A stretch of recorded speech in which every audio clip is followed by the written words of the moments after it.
Hey everybody, Dan here for Comic Frontline, and it is time for us to get to a haul after the initial Comic-Con I had exhibited at, and Easter and other such things coming up that delayed a couple of the hauls. We are back on track with comics that just came out this week, and let us start off with DC. We have the Flash Annual number 3. This actually I did go Wednesday. This is Thursday as I tape this, but I went Wednesday to the store and it had already sold out. So I guess the new Flash relaunch with Brett Booth is taking off, or it's the fact that, we have certain characters supposedly coming back. I won't spoil anything, but Brett Booth does half the art in this book. Again, Brett Booth, I'm a big fan of. I hadn't been buying New 52 Flash. I'm now on board since he is drawing it. Batman 66, number 10. Of course, big fan of the TV show growing up, so always good to pick this one up. As we can see, they have the Mr. Freeze TV version in that issue.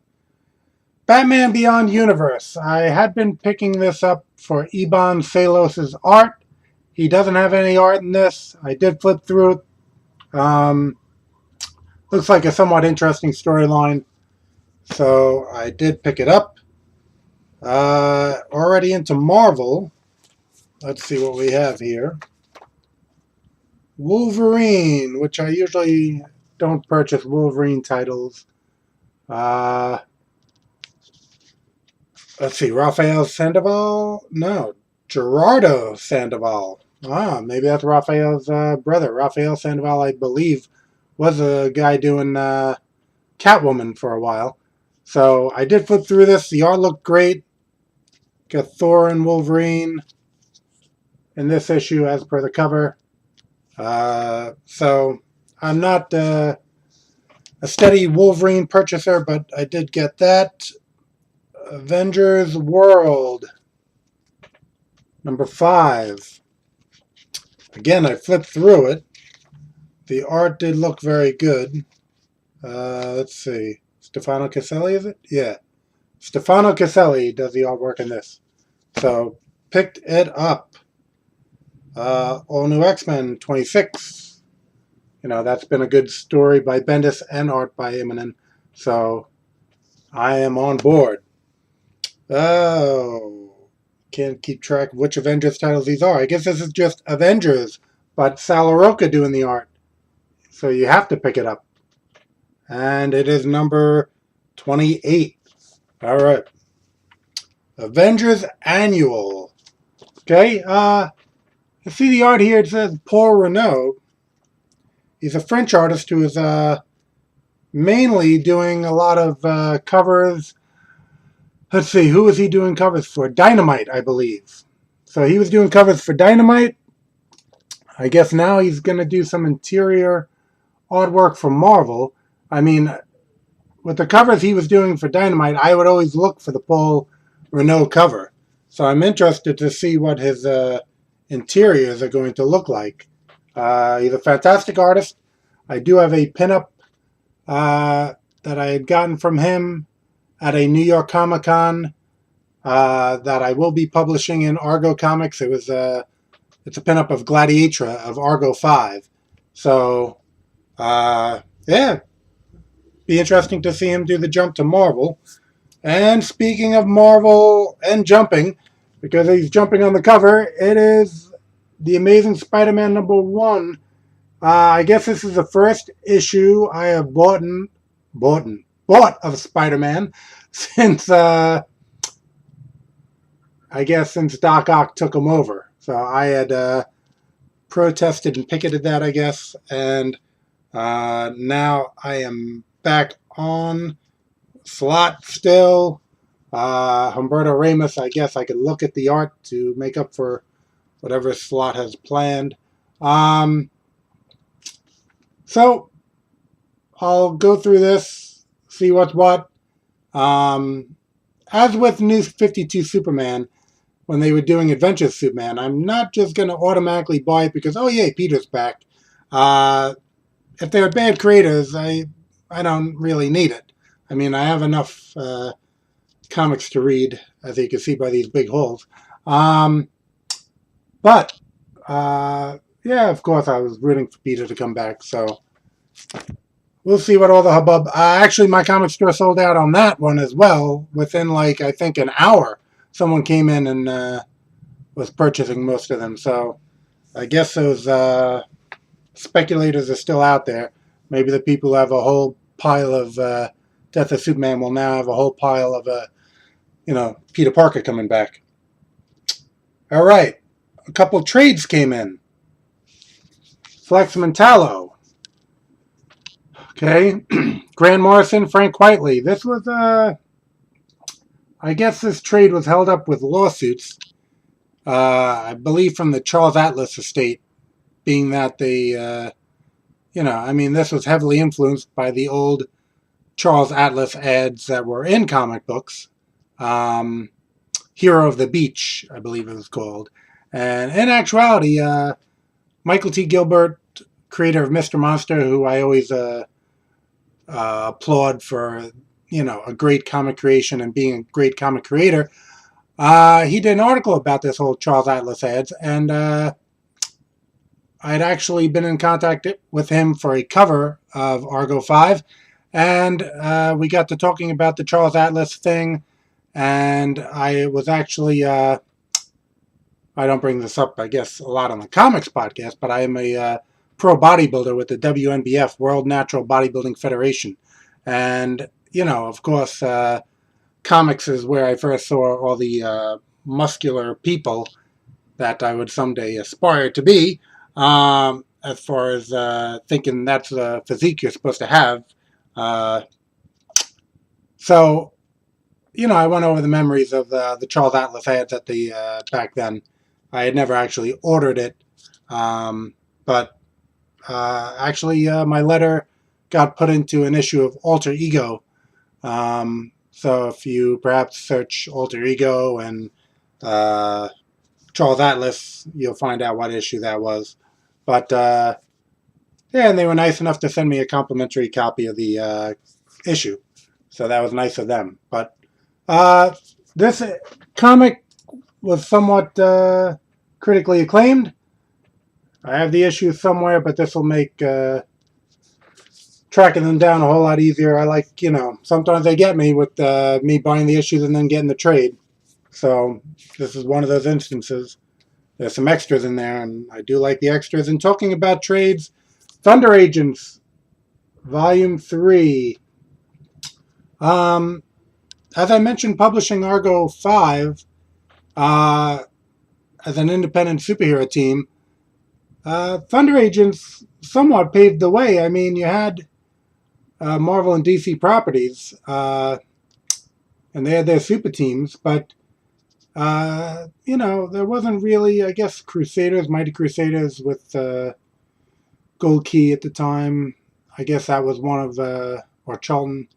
Thunder Agents was doing something, I think, along the lines of what indie superhero teams do now, in the fact that they were publishing something with a little bit of a different spin on it. It wasn't just like, I think some of the other companies might have done super teams where they were more or less in the same vein as, Justice League.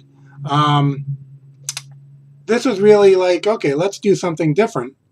So it might be, Thunder Agents might be a little bit of a pioneer in that fact. And as I mentioned before, I think it was just last week's haul that the new Thunder Agents book, I believe IDW is putting it out. I mentioned being a longtime fan and really getting introduced to them through the Deluxe series, which has art by George Perez, a number of other great creators in there. Definitely worth looking around, trying to find the Deluxe series of Thunder Agents, Deluxe Comics. But really impressed by this cover. And, I had the first two trades. It'll take a little time to get around to them, but I will get around to them. All right, now, ultra exclusive. This haul is not your average haul.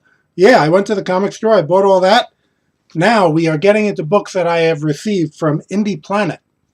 Okay, Indy Planet is actually where I distribute Argo 5 through, and Sorority Power, all my titles from Argo Comics. But they also have other titles.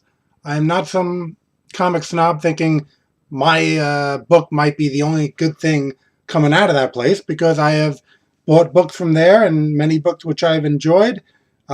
Speaking of which, Johnny Saturn.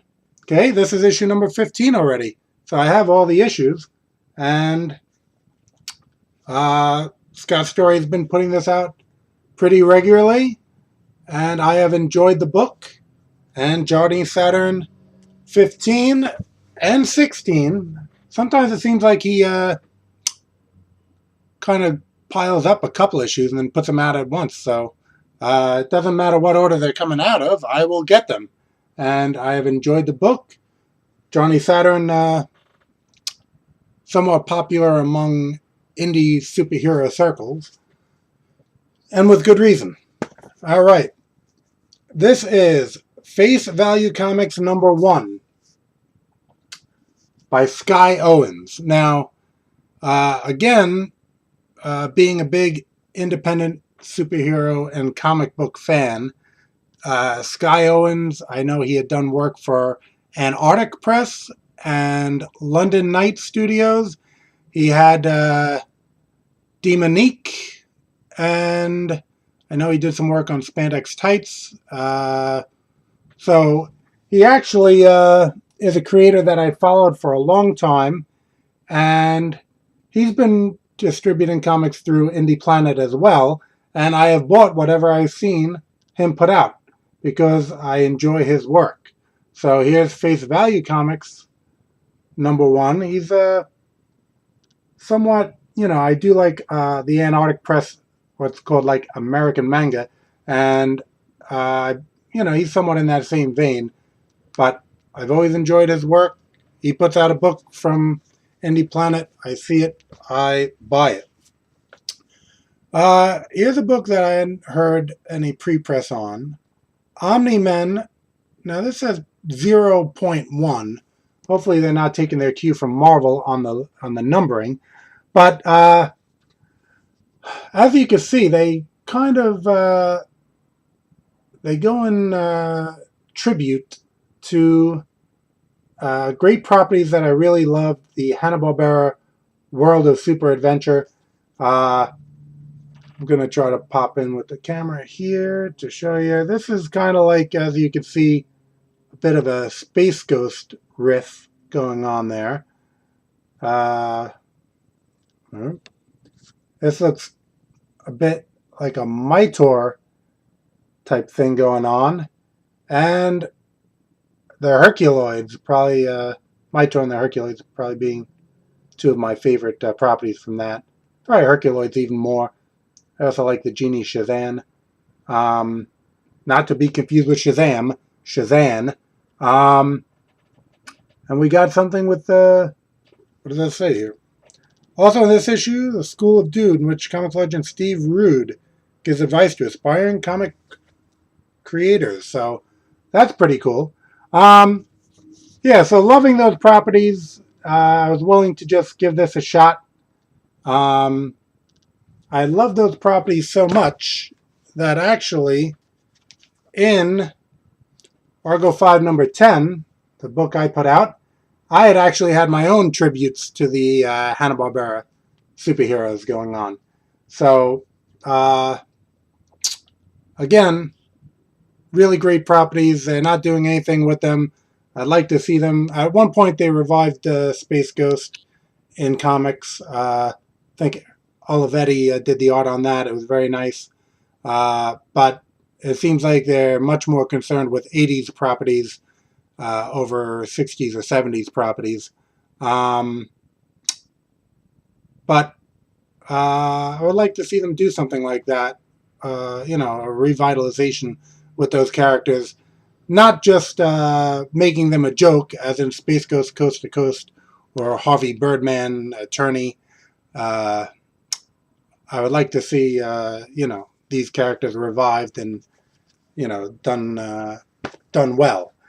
And as a new release, it's not really a thing that I purchased, but something that I published. I have Argo 5, number 11. Okay, and you can see I have this cover and interior art by Alex Garcia, a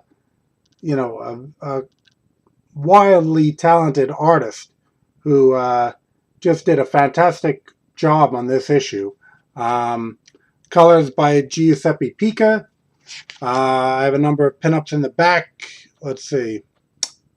Who do we got here? Sullivan Saud, a Brazilian artist who's an up-and-comer. Jeff Moy, who people will know from Legion of Superheroes. He recently did a crossover Star Trek someone, I forget. Mike Leake did a pinup on this one. He is the artist who followed Bill Willingham on Elementals. Willingham was still writing it. Mike Leake was doing the art. He also did the Armorines for Valiant. Really one of my favorite indie artists out there. Anthony Marquez did a pinup.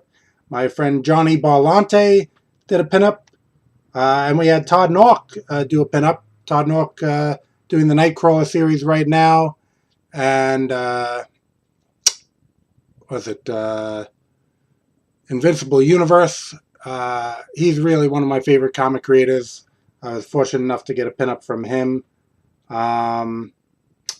And really can't go into the story much because it's kind of tied into issue number 10 a bit.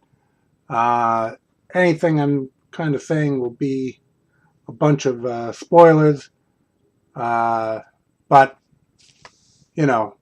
happy to have put this out. We'll be debuting it at cons now. I have lined up the Hamptons Comic-Con for May 17th. So anyone going there, I will have copies of Argo 5 number 11. Number 12 is already at the printer. That'll continue and deal with some of the fallout from issue 11. I'm just so stunned by Alex Garcia's art. Let me try to zoom in a little bit here. Got Blue Dynamo, Kathira up on top, Gladiator in the middle, Chain Reaction, and Shazarath. Those are the members of Argo 5.